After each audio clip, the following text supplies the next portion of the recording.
ट्रांसी देवी composite विद्यालय मधुरी की कक्षा 8 की छात्रा। और इनसे मिली ही है रोली देवी कंपोजिट विद्यालय मधुरी की कक्षा 8 की छात्रा। इनसे मिली है कंचन देवी कंपोजिट विद्यालय मधुरी की कक्षा 8 की छात्रा। परियोजना प्रस्तुत करने जा रहे हैं। परियोजना का विषय है स्वच्छ भारत अभियान। परियोजना का शीर्षक है कचरा संग्रहण रोबोट। परिचय। घरों में अपशिष्ट या कूड़ा करकट के कचरा को कचरा कहते हैं। घरों में अपशिष्ट कचरा होता है और फलों के छिलके, सब्जियों के छिलके और हमारे आसपास भी बहुत सारा कचरा पड़ा रहता है, जैसे पॉलीथीन, प्लास्टिक बोतलें, और जैसे अस्पतालों में कचरा जो रहता है रुई, कैंची और अपशिष्ट पदार्थ होते हैं। और हमारे गांव में जो अपशिष्ट जानवरों के मलमूत्र और पेड़ों की डालियाँ, पत्तियाँ आदि चीज़ें हमारे पर्यावरण में होती हैं, ये सब अपशिष्ट कचरा कहलाती हैं। और इससे कचरा से मजदूरों को कई व्यवसायिक या खतरों से सामना करना पड़ता है। इस प्रबंध के कारण फैलने से दस्त, टिटनेस की बीमारी हो जाती है। अपशिष्ट कूड़ा करकट जैसे सब्जियों के छिलके, फलों के छिलके और हमारे आसपास कूड़ा करकट जो पड़ा रहता है, और अस्पतालों में रुई, कैंची, ये सब अपशिष्ट पदार्थ, जैसे कारखानों में निकला अपशिष्ट पदार्थ, वो अपशिष्ट पदार्थ जहाँ मनुष्य काम नहीं करता है वहाँ रोबोट काम करता है। कचरा संकलन और इसमें मजदूरों को कई व्यवसायिक जो खतरों का सामना करना पड़ता है। प्रबंध के कारण फैलने का दस्त, टिटनेस, काली खांसी हो जाती है। अपशिष्ट जो कचरा कूड़ा करकट फैला रहता है तो हमारे अगल बगल बहुत सारी बीमारियां वहाँ पर जन्म लेती हैं, जो हमारे शरीर में प्रवेश कर लेती हैं और हमारा शरीर बहुत सारी बीमारियों से ग्रसित हो जाता है। ऐसा ही हमारे पर्यावरण में भी कुछ हो रहा है।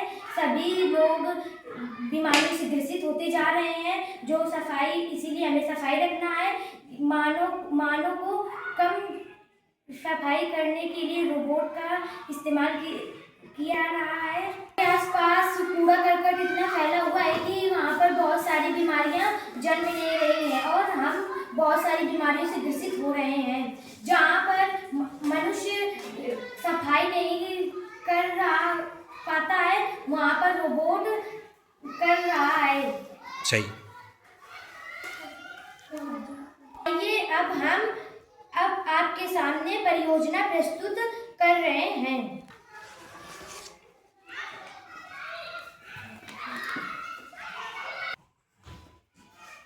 ये कचरा संग्रहण रोबोट का मॉडल चित्र है। इसमें ये सेंसर लगा हुआ है जो ये बताता है कि ये अधातु का टुकड़ा है कि धातु का टुकड़ा। और ये रोबोट के 2 हाथ हैं जो कूड़ा उठाने के लिए सहायक होते हैं। ये संचालन मोबाइल हेतु है जो रोबोट को चलाता है। और इसमें रोबोट के 2 पहिए बने हुए हैं। और ये कचरा की पेटी है जो एक तरफ धातु का टुकड़ा रखती है और एक तरफ अधातु का टुकड़ा रखती है। सौर ऊर्जा से चलने वाला कचरा रोबोट धातु के आधार पर बनाए गए हैं जो बैटरी द्वारा संचालित होता है। रोबोट की फुटपाथ, सार्वजनिक स्थानों, ज्यादातर सीमेंट वाले रास्तों और समुद्र तट से कचरा इकट्ठा करने के लिए डिजाइन किया गया है। उपयोग है कचरा संग्रहण रोबोट का उपयोग सार्वजनिक स्थानों पर किया जा सकता है, जैसे पार्क, अस्पतालों, घरों, स्कूलों और अन्य स्थानों में किया जा सकता है। यह पर्यावरण को स्वच्छ रखने में सहायक है। यह कचरा उठाने के मानवीय प्रयासों को कम करता है। लागत प्रभावशीलता, इसकी लागत भी बहुत अधिक नहीं है। इसका उपयोग सरकार या लोगों द्वारा सफाई के उद्देश्य से किया जा सकता है।